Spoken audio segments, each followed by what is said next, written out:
in Buddhism, this distinction gets drawn between absolute reality and relative reality. And so relative reality, that's what we're in right now. I want coffee. I'm smoking a fucking embarrassing vape. I've got a jug of water as I try, because I want to stay hydrated, because if I don't, I just dry up and feel like shit. So like that's relative reality. It's certainly here. It's definitely here. Absolute reality, which is what you're talking about, the whatever you want to call it, the totality of all things, the sum total of whatever may be, the ever-expanding circumference of consciousness, that like there's a million names for the damn thing. So absolute reality is known as eternalism in the extreme.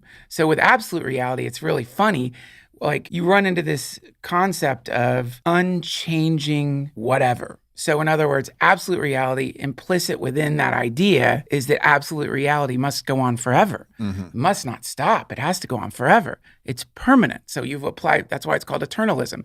Eternally permanent. How could it not be? It's incomprehensible that all that is could cease to be, that it wouldn't exist, that it's just gone somehow by some, who knows how or where it goes or what. Because then it's changing and then it's not eternal. And then it's like Paul Selig said, that which is true is always true. Right. And that's a form of eternalism. So now on the other side, where with relative reality in its extreme, it becomes nihilism.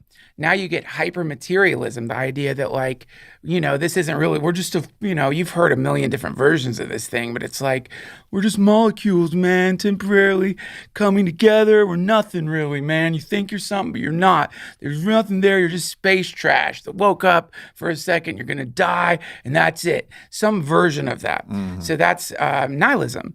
And so between eternalism and nihilism, this is us. This is why Buddhism is called the middle way. It's the place where you find a way to hold both of those realities. Some people call that the joining of heaven and earth. It's the idea of like somehow these two things coexist simultaneously. Somehow nothingness and everythingness, which is what you were talking about, they're hanging out together. They're playing games with each other. They're fucking and fighting and trying to, you know what I mean? Trying to work it out. It's like a never-ending debate.